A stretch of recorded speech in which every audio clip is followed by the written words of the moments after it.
Hello and welcome back to the Napoleonic Wars pod and heat number 2 in the Battle of the Marshals series. We actually have just picked up where we left off, quite frankly. I shouldn't really kind of ruin the magic that is the podcasting universe I because I'm completely sure. changed my clothes. Well, we didn't touch on your clothes last time. Perhaps we should. We were going to have banter about, well, no, we are going to continue the parlor game that is guess people's favorite marshal.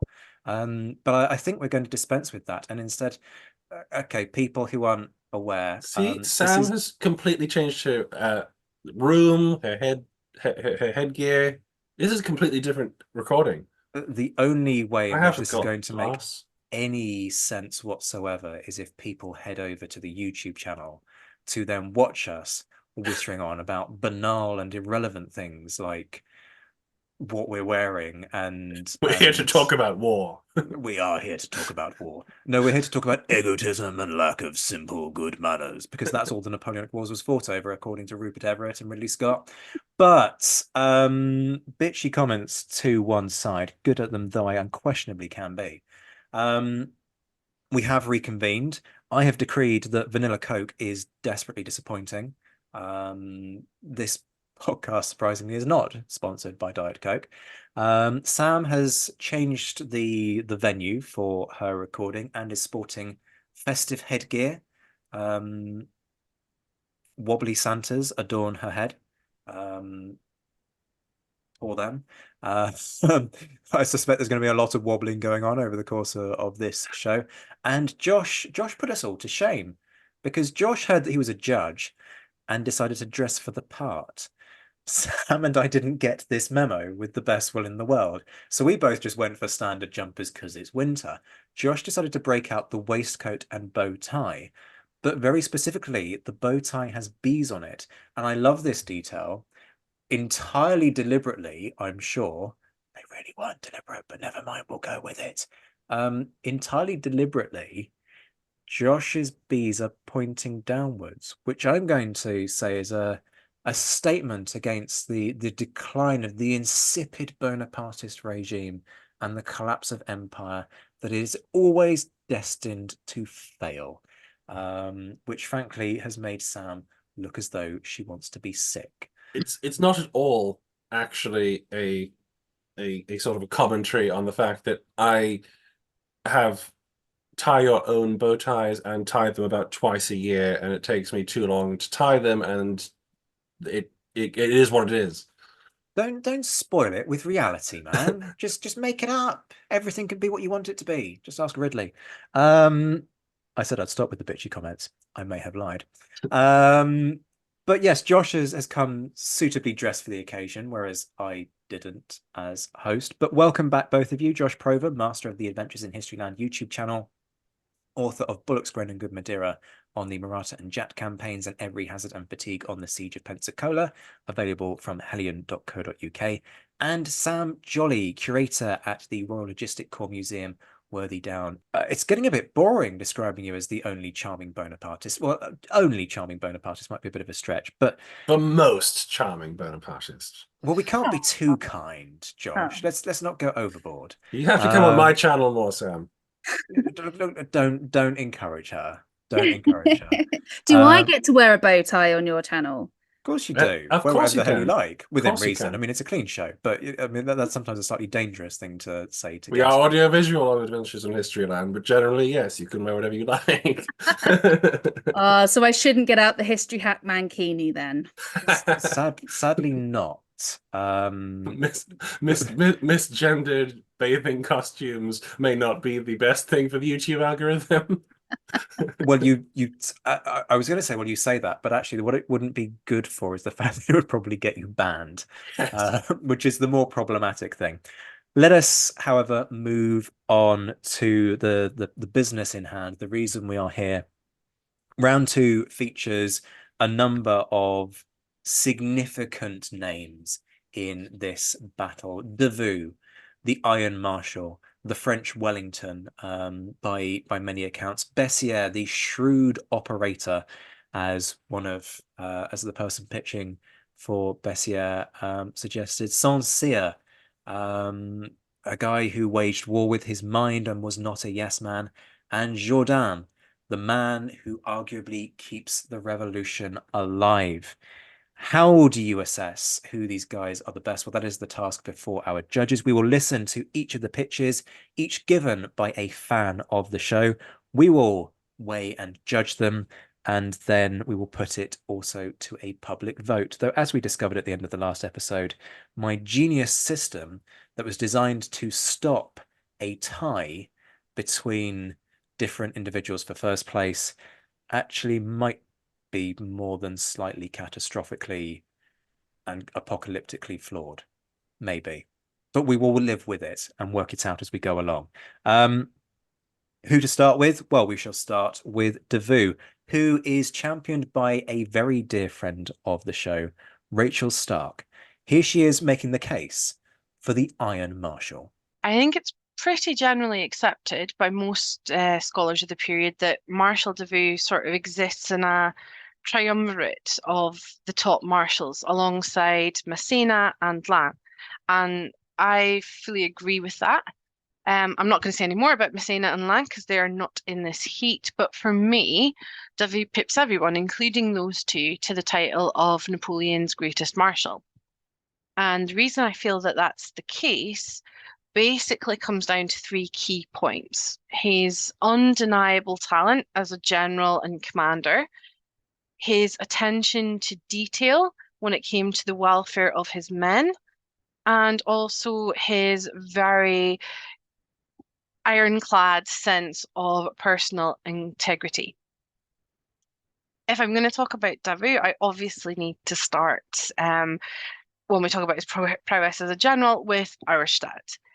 I mean, it's just an absolutely glittering victory by any standard of the period, and the odds involved are just staggering. But I don't think Auerstadt is a fluke.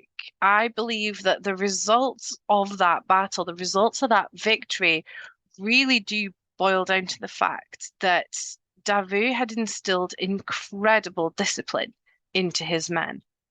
And he had really excellent working relationships with his three divisional generals, his famous three immortals, Jourdan, Friant, and Morehouse.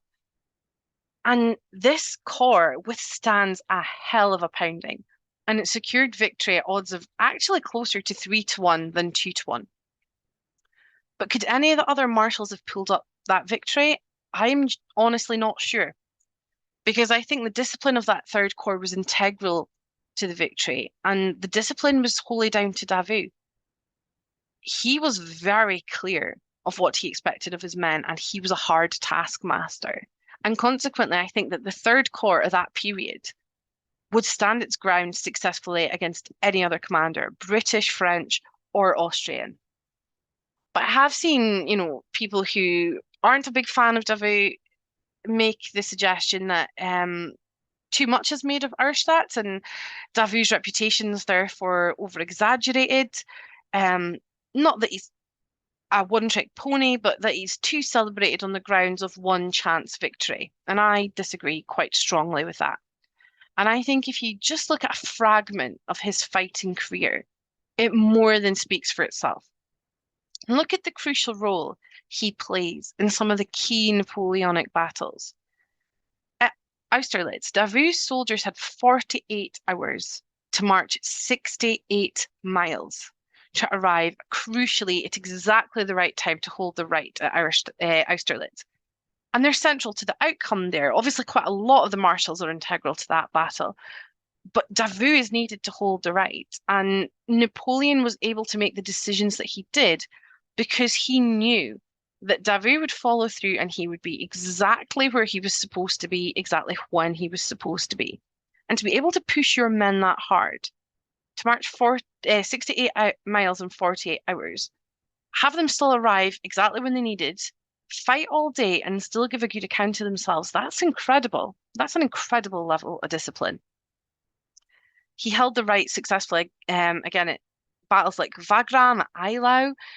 He achieves another notable victory at Ekmul. Davout's entire career, from the revolution right through to the 100 Days, is one of methodical, intelligent command. And I think it's a really just epitaph that I've seen one author refer to him as Napoleon's only pupil. I know I'm on a tight time limit, but I do also want to draw attention to Davout's care of his troops. Now, he's not a man who's celebrated for his warmth. He was cold, he was awkward, he was somewhat socially inept. He wasn't beloved in the sense that some of the other marshals were. He wasn't the type to give those bold, emotive speeches that would have made your heart want to burst and follow him into battle. He wasn't that kind of guy. But he absolutely cared about what was best for his men, right down to the minutiae and tiny details. Nothing was beneath his notice. And we actually have one of his letters from 1806 going to great lengths about how necessary it was to get field cauldrons. So I'm going to quote verbatim. In the case of order for departure, every captain will provide himself an amicable arrangement with the inhabitants with those cauldrons made of non-tin sheeting, which are in use in Germany. The item's not very expensive. It gives the soldier the faculty to prepare his soup. Every company must provide itself with so many as to have one or two extra. It's better to have some abundance in this respect, as they get lost easily. This order must be executed immediately and is given for all arms of the Third Corps. So this was sent to his divisional generals. Even down to something as, manifestly trivial as that. He didn't leave it to his subordinates. He cared about the details. His corps was one of the best turned out and the best equipped going into Russia, and they were the last to run out of supplies. And again, that's not an accident. That's not a fluke. And this was because, while Davout maybe didn't make those big, inspiring, grandiose gestures, he was exceptional at details. He was a really talented administrator, and he absolutely made sure his men were provided for. And he famously fell out with Murat in Russia, I mean, really spectacularly, undermined Murat because he said that Murat's plans would squander his men's lives needlessly, and he would not permit his men's lives to be thrown away when they could be preserved. His last great virtue, of course, is his own personal integrity. He abhorred looting, he abhorred pillaging, and he punished that harshly in his men. He'd permit no disorder of any of that kind, and this meant that Napoleon could trust Davout's corps to go anywhere and do anything without causing needless additional strife by stealing everything that wasn't nailed down. Crucially, he also didn't flounce off in the huff like some of the other marshals did when they felt they weren't praised enough or couldn't work together. Even though he despised Murat, didn't think particularly well of Berthier, when he had to work with him, he did. He undermined Murat in Russia, but when Napoleon ordered him to carry out an instruction, Davout did. He wasn't one for indulging in personal histrionics. And crucially, he always did what he felt was right, even if that wasn't advantageous to himself. And that's, of course, most famously displayed after Waterloo. At the trial of Ney, Davout appeared and was questioned in his capacity as Minister for War. He had negotiated the ceasefire. And he categorically stated to this court that he only agreed to that armistice on the understanding that nobody would be persecuted for their role in the 100 Days. And that had that not been guaranteed, otherwise he would have given battle. And he's saying this during the Bourbon Restoration. This is an incredibly inflammatory thing to say. He and Ney were hardly bosom buddies. He didn't have anything like the friendship with Ney that he had with Oudinot or Saint Cyr or Desaix back in the day. But he was all but putting his own back against the wall to save a comrade that he thought was unjustly treated, even though Ney had cold-shouldered him a bit in Russia for not being able to pull off a miracle and come to Ney's rescue. And for me, that's what separates Davout from the others. There are a lot of very good commanders amongst the marshalate, and there's a few excellent ones. Equally, there's a few good, honest men amongst the marshalate. But for me, Davout is the one who unites both those traits.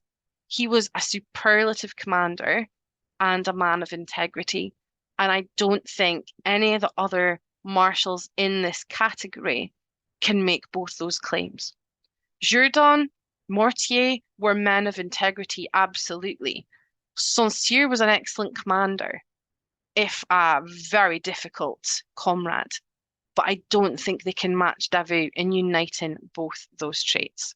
Rachael Stark there making the case for Davout, and in her inimitable style making it pretty compellingly. Most of the quotes that I use when it comes to describing the marshals are actually the words of Rachael which I have then appropriated and used for my own ends, not least that brilliant quote that Murat was all balls and no brains.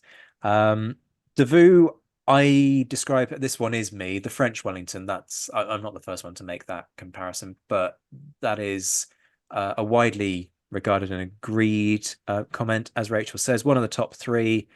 Talk about talent, and having we had this discussion, to what extent does Saul have the all-round package, but integrity is unimpeachable. The arriving in the nick of time at Austerlitz, that march is 68 miles. It eclipses Crawford and the light division marching, what was it, 48 miles in about 50 hours to get to Talavera, but then missing it. But he's a guy who lacks interpersonal skills. You could never really tell with historical figures and possible neurodivergence, but there's a sort of a little hint of it in that he's not a people kind of guy. He's got a vision and he knows what to do and he does it all very well, but not a popular man amongst a number of quarters. Is that a problem for him? Do you need to be popular with your men in order to be the greatest marshal? I guess it depends in what way you're popular, because I don't think at any point Rachel argued that he wasn't popular with the men. It's just that he wasn't popular with the men in the same way that the shiny ones are. So the ones like My Beautiful Beloved Lands and Good Old Braves of the Brave Nay, they are popular because they are there, they are symbols. Davout, I think, is popular, but he's popular because he cares about their daily needs. And he was as you said, the best equipped going into Russia and the last one's supplies to run out. He's caring about logistics and he's focusing on logistics and he's getting his men what they need to survive. They're gonna know that because that's what's mattering to them on a day-to-day basis, is whether they've got their soup and their food, not whether their marshal is prancing around with massive thighs with his glossy hair. This is true. Murat's ostrich feathers are not going to help you in a gunfight or whilst you're camped in -10 trying to work out. Well, I suppose you could try and stew the ostrich feather, but I'm not sure what nutritional value you'd get out of it if you did. It would look a bit like Bridget Jones's blue soup. Yeah, but even my culinary depravity wouldn't induce me to stew an ostrich feather in search for soup. Even I'm above that. Maybe a whole Highland bonnet. Oh, I don't know. Think about the sweat. Think about the sweat. That's a grim thought. That's a really, really unpleasant thought. Apologies, listeners. Let us move rapidly on. Josh, you have issues with the concept of the Iron Marshal being touted time and time again as the greatest. Now's your time to say or forever hold your peace. Indeed. The thing I have issue with Davout with is that's a terrible sentence, but I speak English. Words, feelings, thoughts.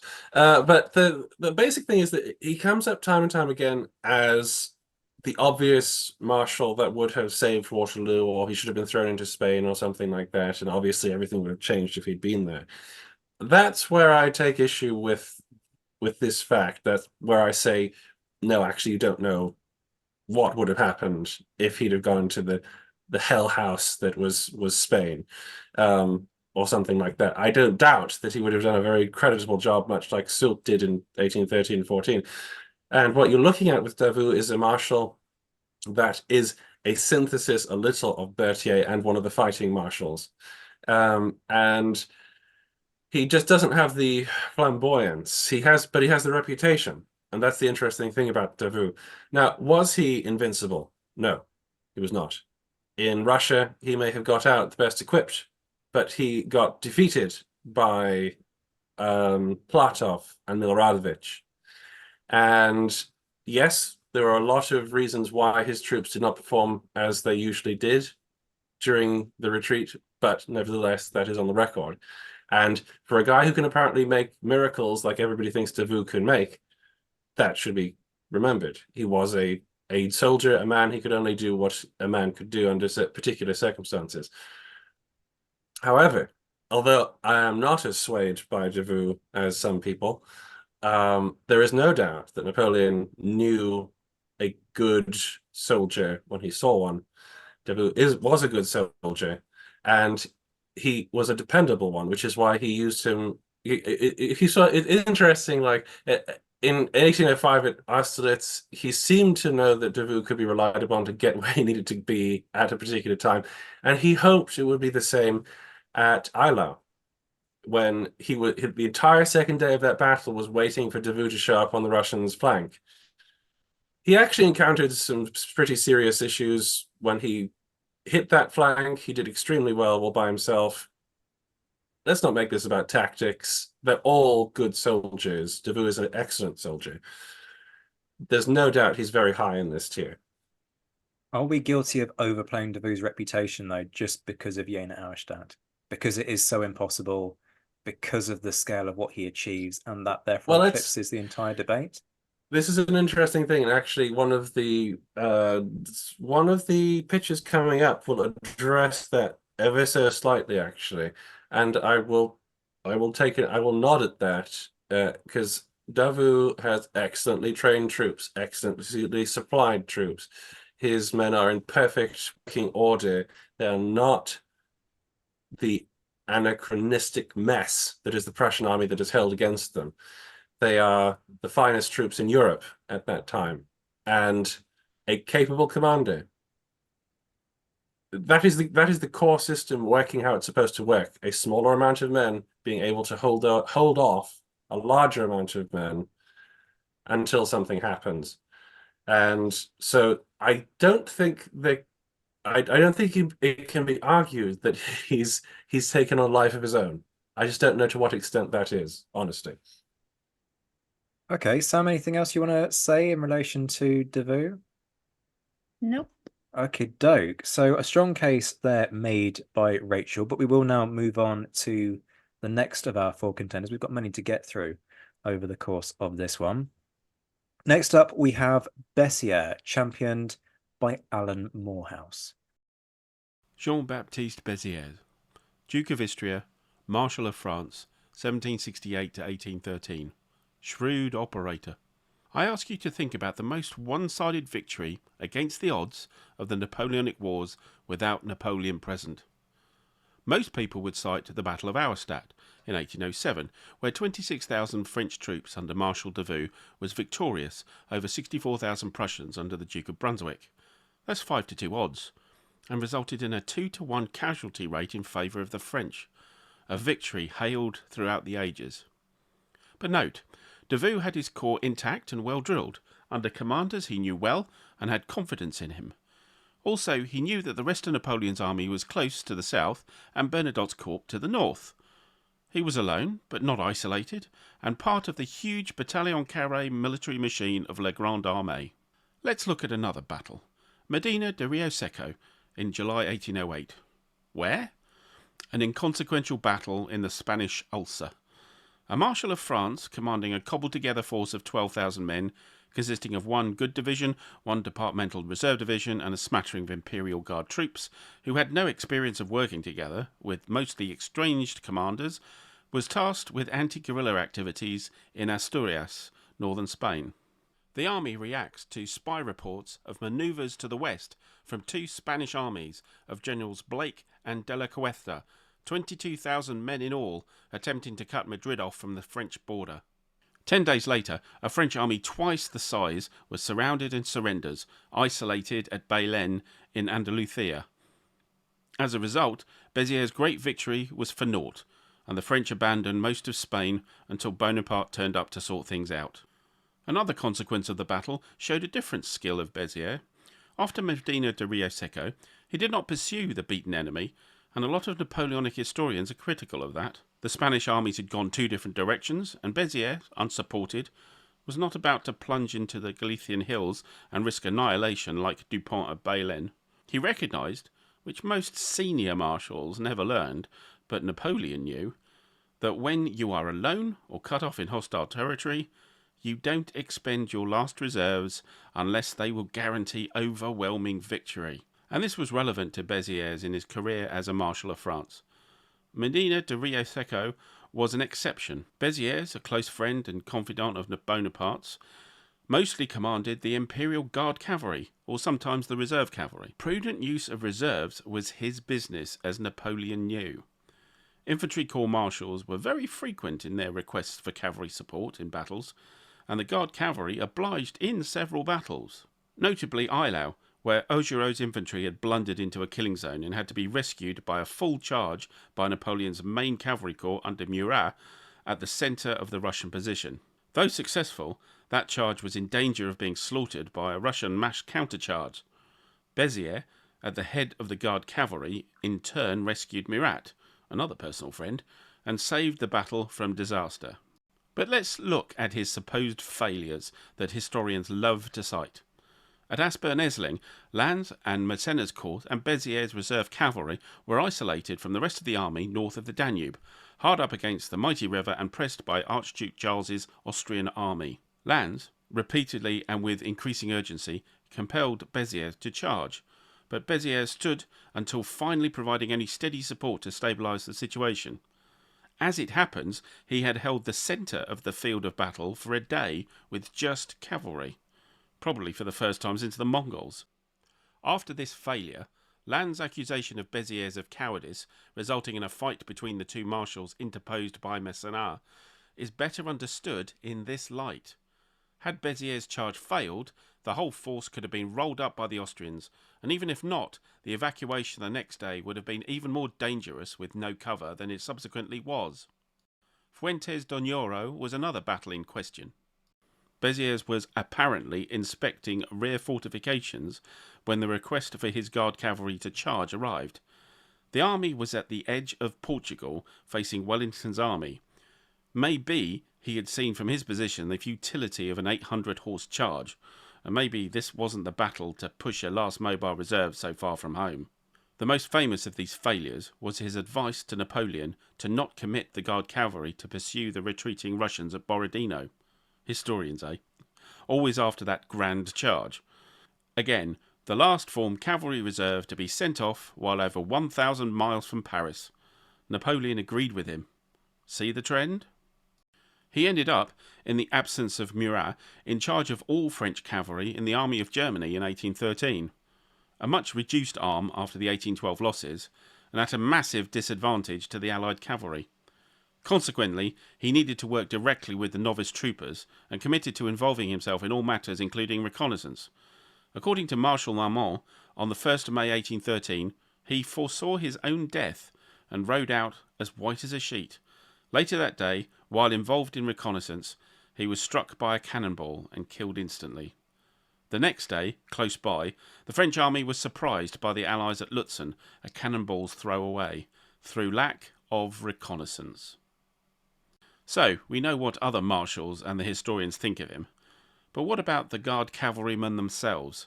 At Wagram, he was wounded when his horse was hit, and word got back to the Guard cavalry who, fearing the worst, purportedly burst into tears. Napoleon was astounded and congratulated him later on the feat. Was he a coward? Indecisive? And just there because he was a long-term mate of Napoleon and Murat, as most historians would have it? Was he just okay? Or was he precisely the marshal Napoleon needed him to be? A cool head, able to assess the situation objectively, with reserve? It is said in later life by Napoleon that if Bessieres had been at Waterloo, he would have won. Could you imagine Bessieres agreeing to Ney's repeated daft charges at the British centre, sucking in every horseman, including the Guard cavalry? Not bloody likely. Would that cavalry have helped at Plancenoit? Quite possibly. I think Napoleon might have been right. The least we can say is that Marshal Jean-Baptiste Bessieres was a shrewd operator. Alan Morehouse there making the case for Bessiere, the shrewd operator, and I do feel inclined to award points for the use of music. Right at the end of that one. Innovative, I do like it when people come with a different approach to the problem. So loved by his men, a cool head, although albeit that's sort of open to interpretation, and capable. Is the LAN argument a problem for you, Sam? Are we going to have a flat refusal from you to engage with Bessiere because of the LAN beef?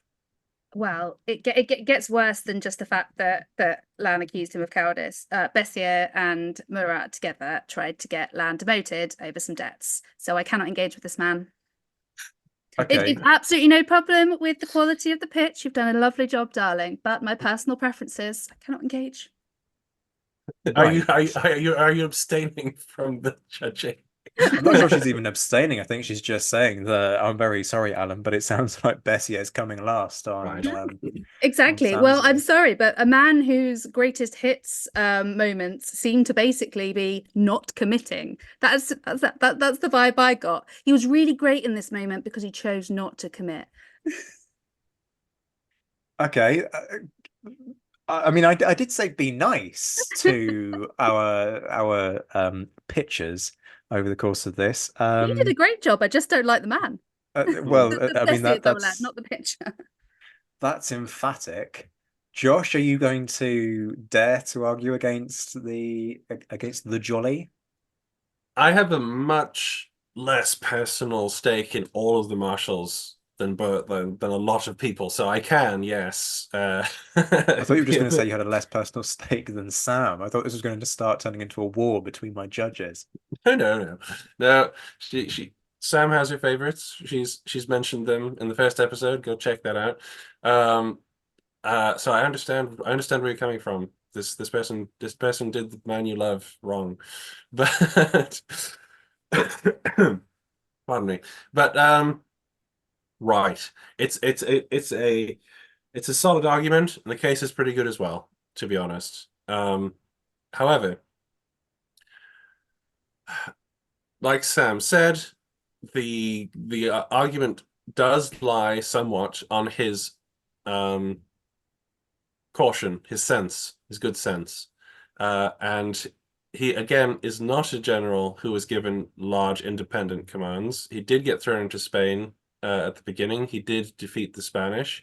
Much as I love to defend the Spanish as soldiers and armies that shouldn't be dismissed, for the French army of the Napoleonic Wars at that time, that is not a major problem to deal with. And he showed that by that victory, by basically defeating them all with cavalry. And so that's a bit of a flex, but he doesn't get to flex much else because he then gets given command of the Imperial Guard, and that means you're always in the rear. It's a position of great trust, but after Austerlitz and unless it's the cavalry to a certain extent, you're not going to be wasting them, fleeing them around, making them do dramatic stuff. But He's also, strangely flam.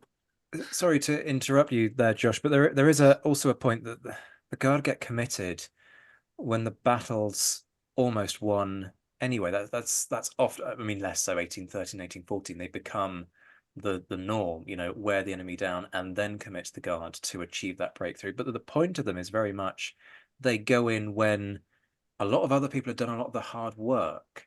So in terms of even tactical success, it's Napoleon who's made a lot of the decisions of where you're going, when you're going, how you're going. So he doesn't. I'm in two minds about this because on the one hand, he doesn't have the opportunity to spread his wings and demonstrate that independence, but at the same time, the the absence of that means that it's hard to turn around and say, look, he has his Jena Auerstadt moment or his Austerlitz. Where is that moment where you turn around and go, yeah, Bessiere.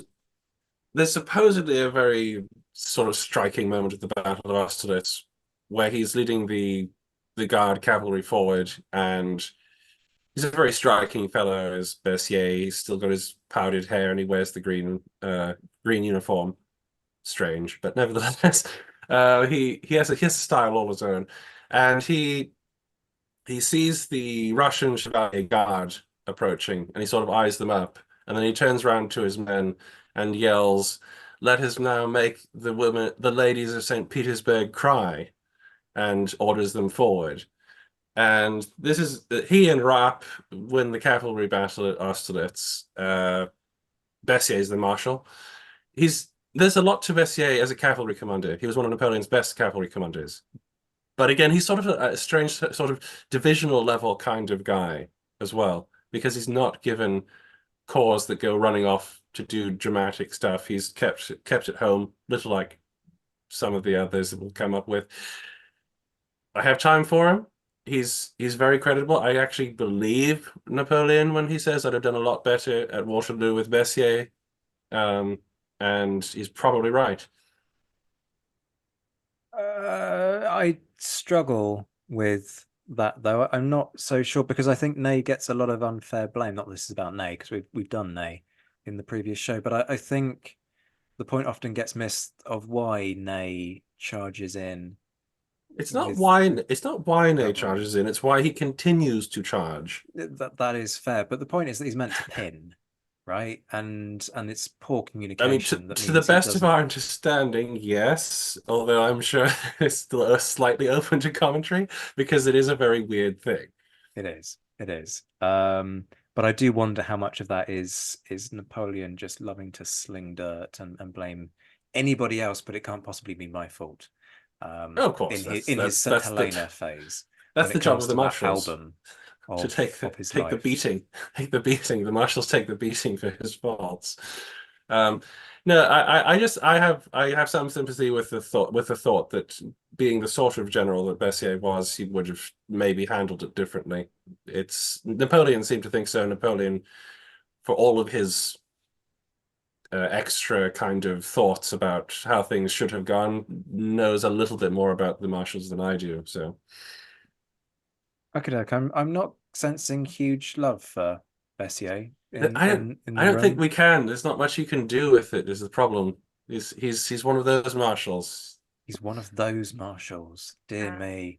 I'm very sorry, Alan. Hopefully you will feel that we gave you a fair hearing. It was a very good pitch. It was a very strong case. It's not the pitch, it's the man. I scored not Alan. It's in my it's own Bessiere that's the problem here. In my own scoring system, it actually comes that I used to evaluate all of the pitches and whatnot. It came very high. Okay, so a decent pitch, but unpromising material, and Sam just flatly refusing to. Despite my dramatic outrage, I will acknowledge that when you are planning a battle, you do need to know when to not commit and to retreat and stuff, and to not use your reserves. I'm fully aware that is a thing before people start coming after me, that you shouldn't just always charge in. So I do understand that there was reasons why he did not do that. I am just sometimes very dramatic. So men of Twitter, take note. You don't need to go and explain the fundamentals of tactics and warfare to the military historian who runs military museums. And if you try, I will be reaching for the popcorn, quite frankly, because you'll get taken apart by many people who know Sam's pedigree on these matters. We shall move on. Next up, Noah Fink makes the case for Saint Cyr.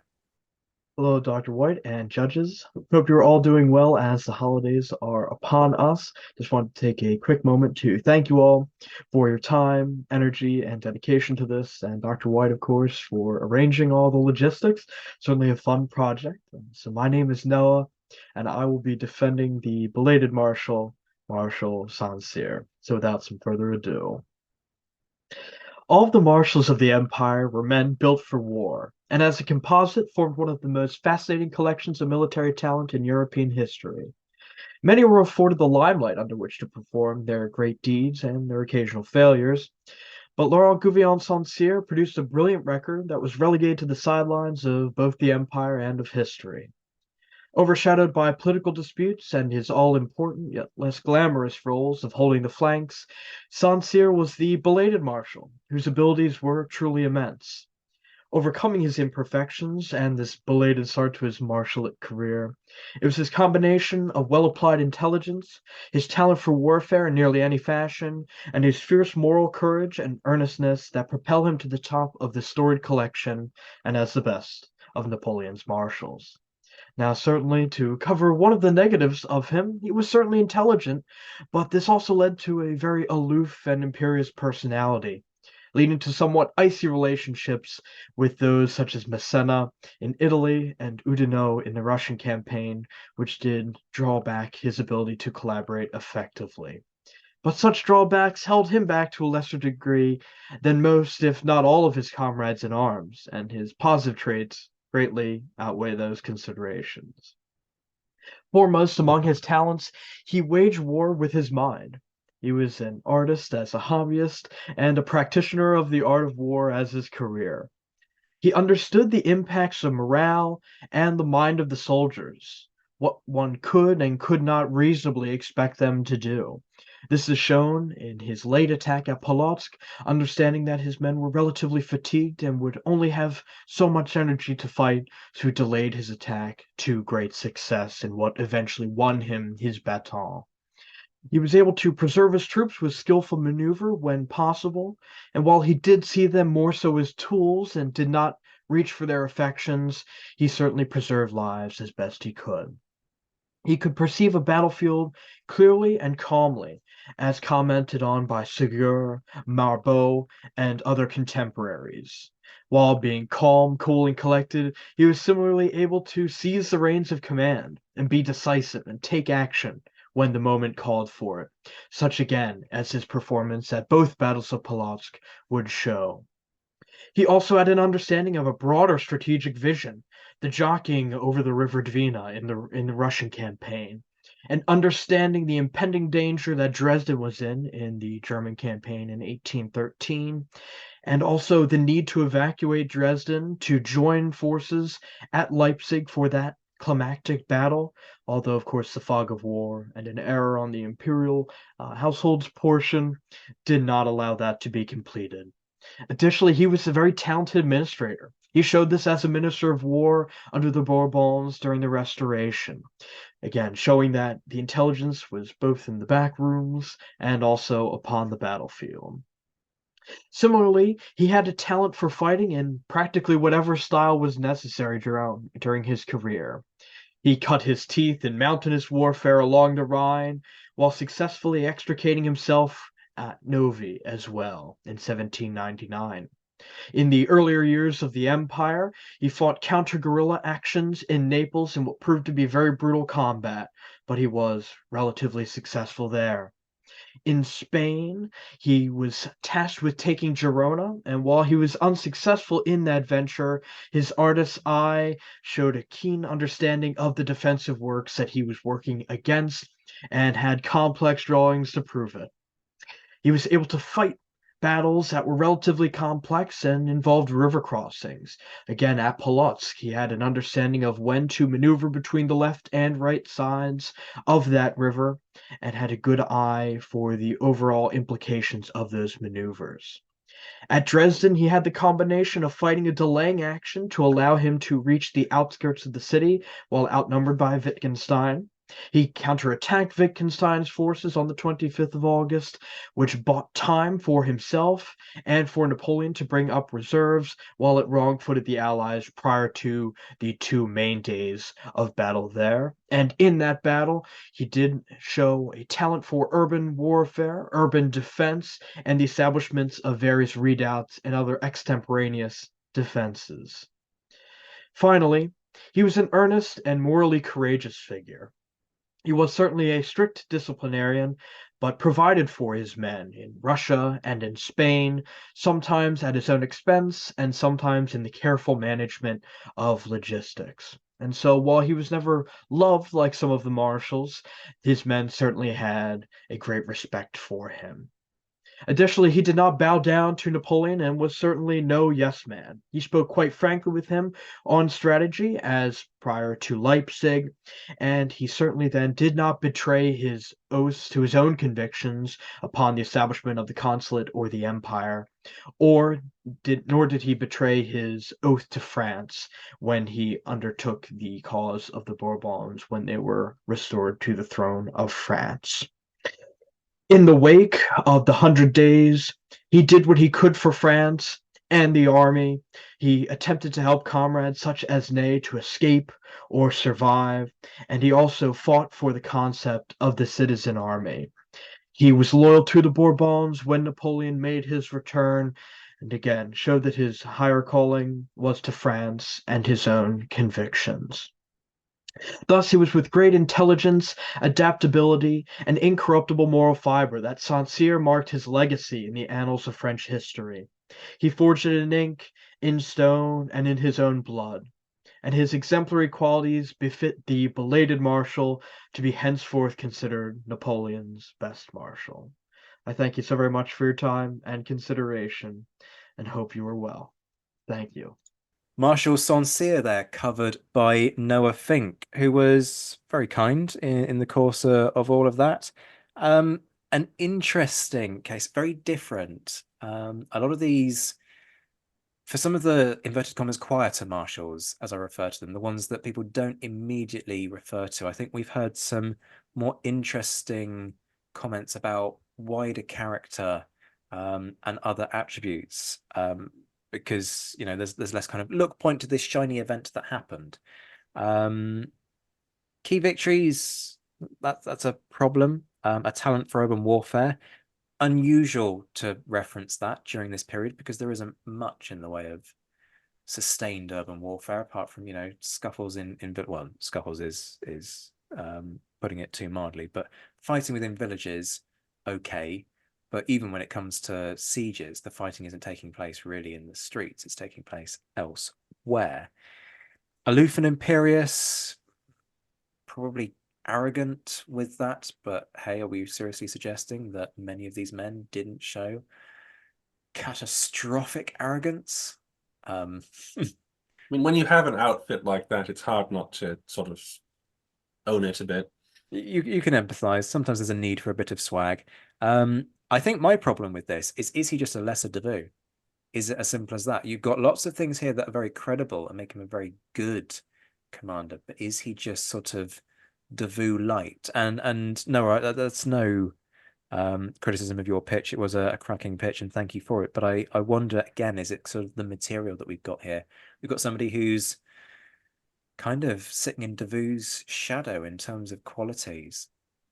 I think that's probably quite a fair assessment because all of the things that I have taken as massive positives for Saint Cyr are actually they are those things that Davout had and potentially did better. I have a careful acumen for logistics. I have the fact that he tried to preserve his men's lives, didn't necessarily sort of engage with them on an emotional level, but tried to preserve their lives and look out for them. Talented administrator. So we've got all of those background logistics, admin tasks. The one extra thing, and again, this probably doesn't make him a better marshal. It just makes him a cooler man in my eyes, is the fact that he liked to do complex drawings of fortifications in Spain. Sounds like he should have been a British Royal Engineer, to be honest. He should have popped on over a bit of British Royal Engineer. Redoubts. I do love a good redoubt. But I acknowledge that probably can't make him the greatest marshal, but it does make me think he's a lot cooler than I originally thought he was. But also, massive special shout out to Noah's moustache.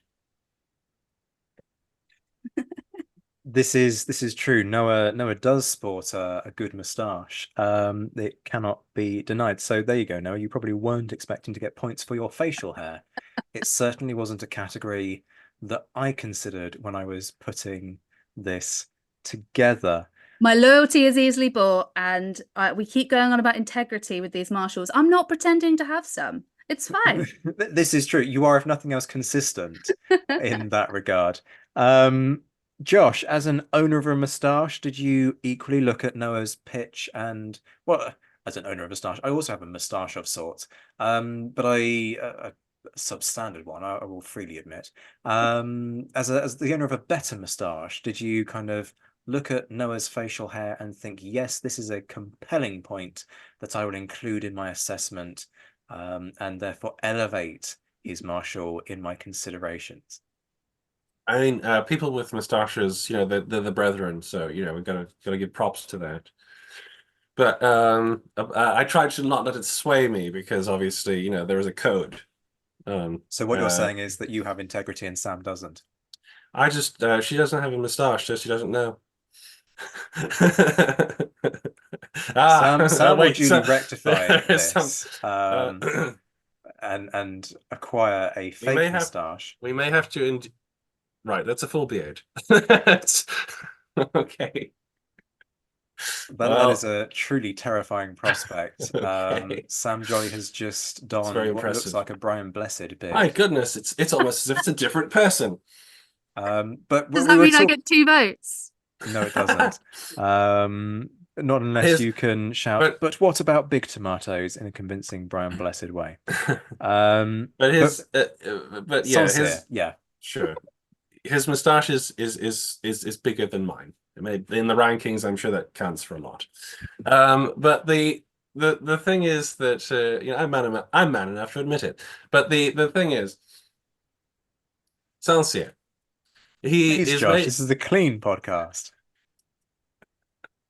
I'm trying to buck the trend. Anyhow, the he's there. There's a problem with marshals in the sense that some of them are made marshals after others.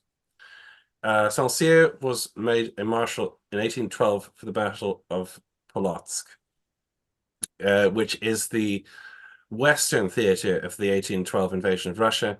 He's up against Wittgenstein, and Wittgenstein drives him back as Napoleon retreats. Now, that's tactics and strategy and whatnot. Doesn't really tell us much, but if you're basing it on the Polotsk campaign, then they have better demonstrations of military prowess than Polotsk. He is interesting in my eyes because he's a sort of more reserved marshal, and he's not one of the particularly flamboyant ones. He's not as perhaps stern as Davout, and he tries to keep his men in line. He's one of the disciplinarian ones, which is again, for some reason, the ones who are as maybe this is why he sort of falls through the cracks a little. It's not very terribly well known. Possibly again because when he only enters the marshalate late on, he's one of those ones who wins a victory out of a disastrous campaign, and you fling a baton at him to show that yay, we're doing stuff. So almost a propaganda marshal, or at least a case could be made that this is look, we're doing significantly enough that Napoleon is handing out batons. Don't panic, guys. Even if you're looking at a map and seeing that all of these crushing victories that we're winning are getting steadily closer to Poland as we go through the winter. But in his defense, he is given an independent theater to operate in, and I rank that highly if a marshal is given that responsibility away from the eye of Napoleon. That he didn't pull off a dramatic victory and take St. Petersburg is the problem with that, essentially. Yeah, that is a fair point. He doesn't have, I don't feel he has a breakout moment, either tactically or just in terms of chronology. There isn't a moment that properly elevates him to the Saul tier or the Messina tier. When you get to some of those guys, there are conversations that you have where you go, yes. And you make a good point, is this that actually he doesn't get the chance to shine because it's not until 1812 that he's getting his batons. So, where are those opportunities? Somebody like Ney's had more of them. Ditto Davout. So yes, some really nice points made there. And I think going back to the thing about talent for urban warfare, in a different time and a different campaign, that would be great.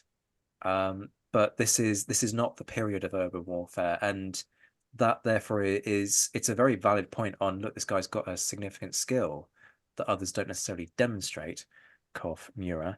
But I'm being facetious there, but seriously, Dos de Mayo, get in the bin. The next episode is going to be fun when we do Mura. When it comes to urban warfare, I think you need to be a 20th century commander, quite frankly. You need to be involved in significant counterinsurgency operations for that to be truly significant. And you've got to do a lot of them and do it in a context that really matters. So Noah, we seem to like your moustache. That seems to be the consensus in the room. Congratulations there, and a very nice pitch. It was a very gallant pitch for a difficult marshal to pitch for greatest marshal. And also respect for taking on a really challenging pitch. You know, some of these guys, there's a lot that you can talk about, and the challenge is, what do you say within your 7.5 minutes that each of my guests was allotted? For others, it's how do you make a convincing case against a Ney or a Murat or a whoever it might be, who just has that almost cult-like following anyway. So respect there. Sam, anything else to add to this? No, not at all. I completely agree with that. Noah took like a baby marshal and made him sound like an adult marshal. So I think he did a really, really good job. And he's left me liking Saint Cyr when I didn't actually give a flying fuck before. So I think that in itself is a victory. There we go. Okay. Wasn't quite expecting you to confess to that over the course of the episode. But we shall now move on to the last in this heat. This time we are doing Jourdan, who is championed by Hans-Karl Weiss. Bonjour, citoyen. Why is Jourdan the best marshal? Jean-Baptiste Jourdan, not Jean-Baptiste Bernadotte, this time Jean-Baptiste Jourdan, was born on the 29th of April 1762 at Limoges, Department Haute-Vienne. He died at the 23rd of 11th, 1833 in Paris as commandant of the Hôtel des Invalides. He joined the army when he was 16 years old and takes part in the American War of Independence in the West Indies and in the failed assault at Savannah in 1779. He served with the Regiment Auxerrois. In 1804, he is created Marshal of France. Despite opposing or not supporting the coup of the 18th Brumaire and being an ardent Republican with well-known Jacobite sentiments, Napoleon could not withhold the baton from the general who had driven in 1794 the enemy from the Sacré Patrie, the sacred soil of France. Compared to other marshals and their days of glory like Davout at Auerstedt, he commanded big armies in 1794 to 1796 and waged full-fledged campaigns. His army, like the famous Sambre-Meuse, were up to 75,000 men strong, and the campaign stretched hundreds of miles. When the French Republic was in greatest peril, he saved her by victories like Wattignies at October 1793 with 60,000 men beating the Austrians and by this relieving Maubeuge. In the greatest crisis, he was the savior of France. His greatest campaign was that of 1794, which culminated in the victory of Fleurus at the 26th of June 1794, fielding a balloon, the L'Entrepreneau. It was noted that the French army was singing and dancing La Carmagnole when fighting against the Allied. Dansons la Carmagnole, vive le son, vive le son. Dansons la Carmagnole, vive le son du canon. So other songs than the Marseillaise were sung. According to Soult, who took part, he experienced 15 hours of the most desperate fighting in his life. At Fleurus, Jourdan proved his ability as a tactician, and the victory was due to the moral courage with which he threw the last reserves into the fray. He was, of course, aided by such able generals as Championnet, Lecoultre, Bernadotte, Lefebvre, Kléber, Marceau, to name a few. By this stage of the war, the court in Austria was convinced that it was no longer worth the effort to keep the Netherlands provinces. It is sad to see that such an important campaign with numerous victories stand in the shadow compared to those other marshals in the Napoleonic campaigns. But who commanded such sized armies and waged such great campaigns? Even victories, as said before, like Auerstedt or Eckmühl, pale against 1794. He was beaten in 1796 by one of the greatest Allied commanders, Erzherzog Archduke Charles. He also lost the Ballon, l'Entrepreneur, at the Battle of Würzburg 1796, which still can be seen in the Heeresgeschichtliche Museum in Vienna. He later befriended Joseph Bonaparte and became his Major General, a position similar to Badier to Napoleon. Due to the malice of Napoleon, he was struck off from the Almanach Imperial under the pretext that he was now under Spanish establishment. He had no authority over other marshals in Spain, and his sage advice was ignored, and he was also present at the defeat at Vittoria 1813. I'd just like to remind that also Napoleon was beaten by Archduke Charles and Wellington as well.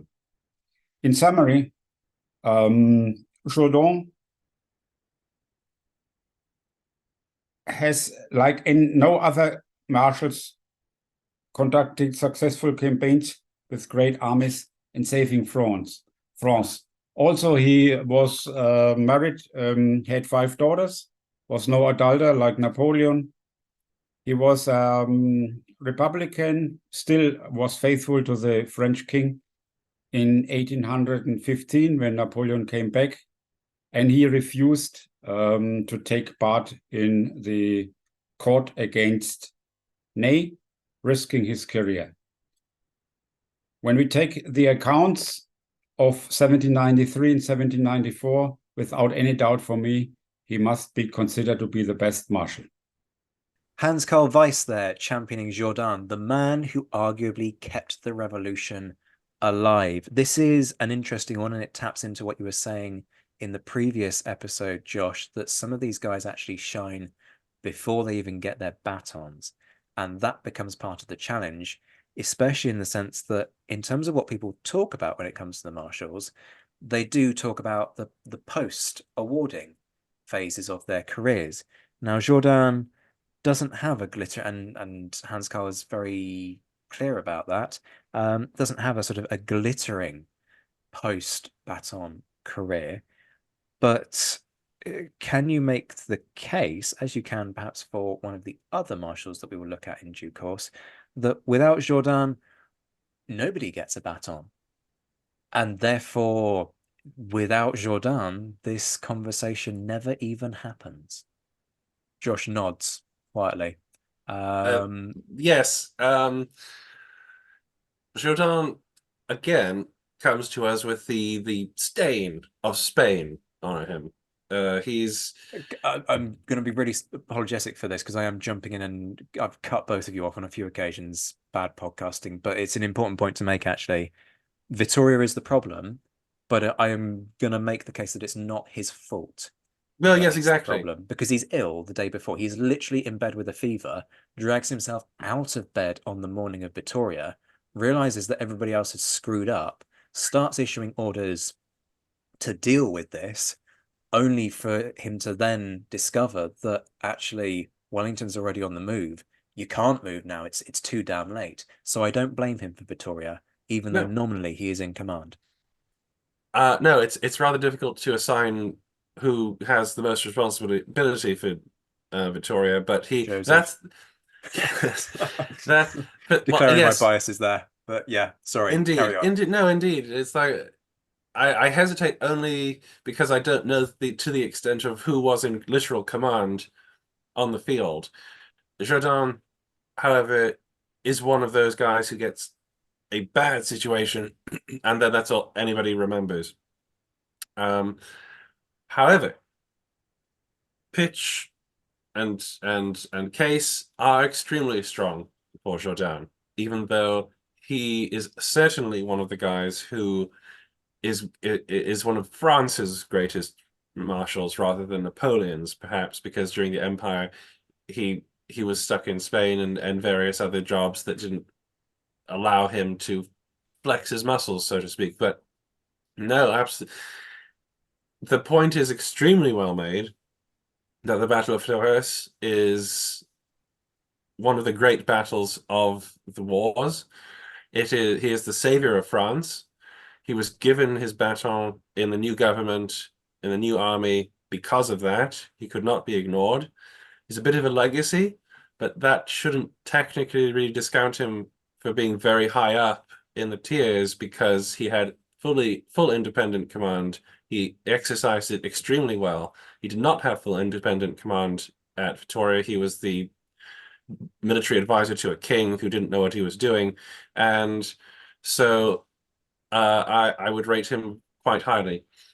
Yeah, I think there's no question he's a capable commander. I also want to do a shout out to Hans-Karl for singing in his pitch. Yes. We've had a flamboyant costume. We've had the editing in of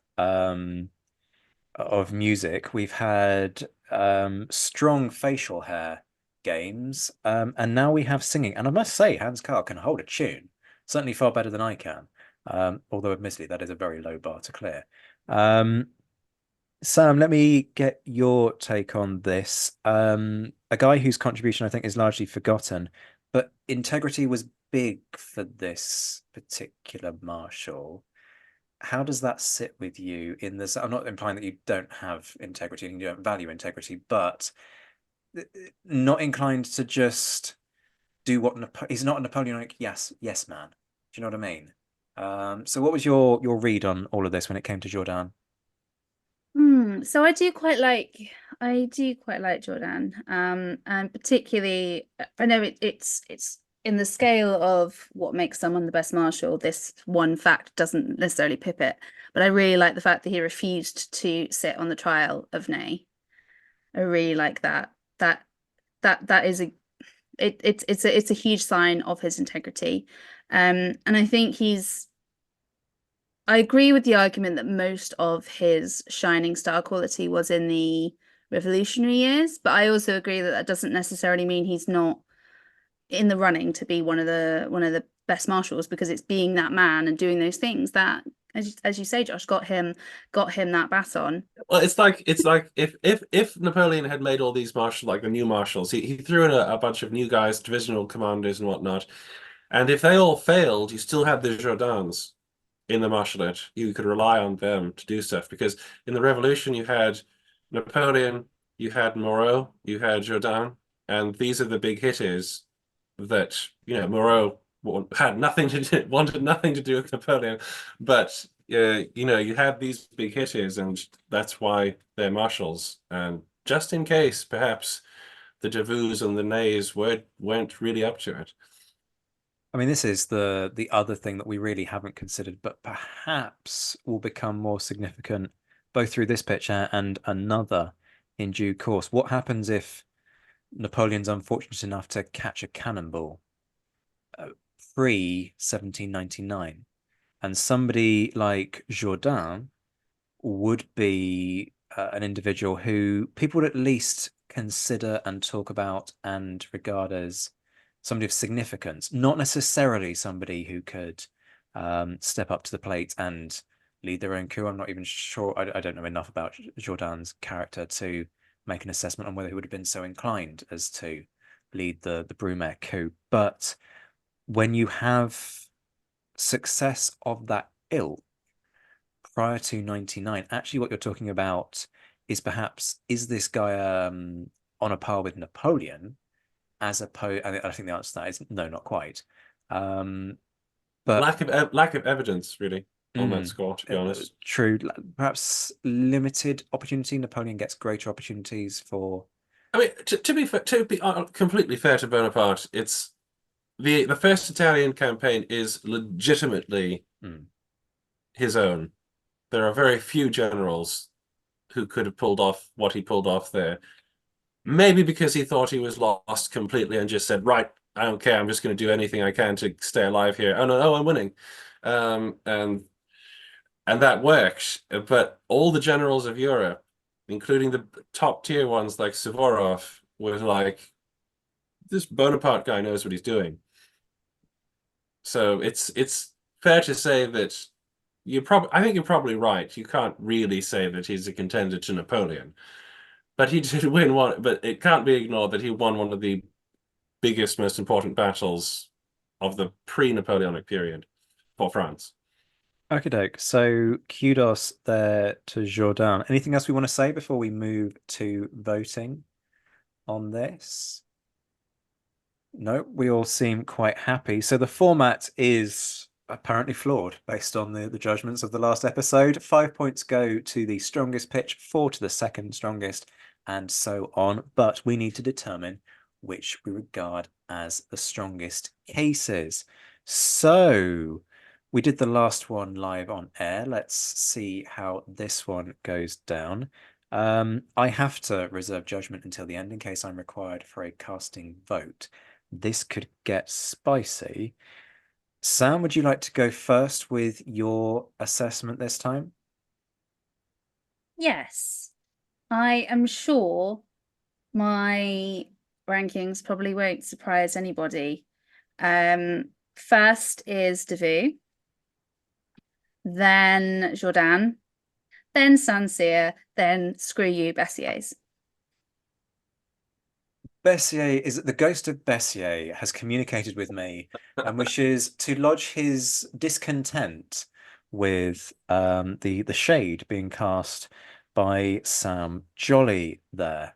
Well, maybe he shouldn't have tried to get Lance demoted. Did he think about his actions at the time? If you weren't familiar with this already, Sam does have an amateur dramatics background that is coming out in full force during these episodes. Okay. Full disclosure, I agree with you entirely. So we have actually decided the order because Josh has outvoted 2-1. So I'm very sorry about this, Josh. I am interested in your voting and reasoning anyway, but this is democracy. Just to pretend that he's. We've got to keep up appearances, man. Come on, Right. get with the program. I would have probably. I think that. Oh, he's thinking hard about this. The first two are in total agreement, Davout and Jourdan, absolutely in that order. I think that simply based on my criteria that the ones who get assigned independent commands have slightly more of a case for them, I will agree without objection to Saint Cyr being above Bessiere, even though Bessiere is probably a greater marshal. Oh, Josh is conflicted. I noticed that Sam's arguments aren't what swayed you there. But yes, and I should just say that it wasn't Sam's arguments that swayed me either. As Sam now descends into fits of hysterics. I may have managed to kill one judge in the course of 2 of these heats. If you would like to apply to replace Sam Jolly as a judge, please write to P.O. Box. I don't even have a P.O. Box, so I don't know why I started this tired joke in the first place. Okay, so we have unanimity amongst our judging panel. So Davout acquires 5 points, Jourdan 4, Saint Cyr 3, and Bessiere 2.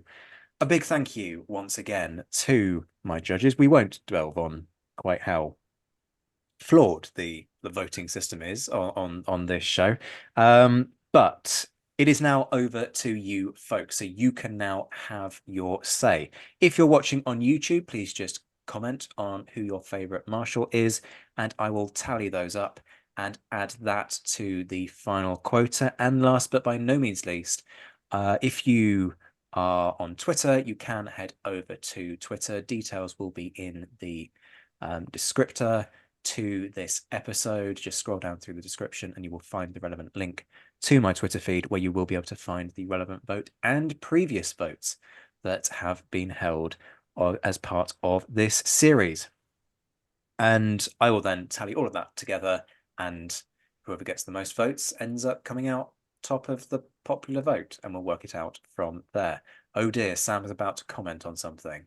No, I was just thinking that the only real way that we can end this episode in honor of poor Bessiere's losing pitch. Shrewd operator. Shrewd operator. That's just rubbing salt in the wound, because of course, if he hadn't been shrewd, or if he had been shrewd and hadn't gone after Lan, he might have scored more highly. So was he really that shrewd? I don't think we should dwell too much on this, because the man commanded the Imperial Guard, and that could tip him back over Saint Cyr. All right, so I don't think we should dwell too much on this.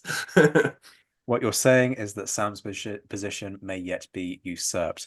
On that promising, I don't know if that's a promising note. We'll call it a promising note. On that promising note, we shall end. Huge thank you as ever to my judges. Sam Jolly, curator of the Royal Logistic Corps Museum, Worthy Down, Winchester, and Josh Proven, Master of Adventures in Historyland, author of Bullocks, Grain and Good Madeira, and Every Hazard and Fatigue. Folks, you've been listening to the Napoleonic Wars podcast. Thank you very much for your company. Thank you to the individuals who have pitched, the fans of the show who got involved and got behind this initiative. In this episode, you have heard Rachael Stark championing Davout, Alan Morehouse championing Bessiere, Noah Fink making the case for Saint Cyr, and Hans-Karl Weiss on behalf of Jourdan. We will be back very soon.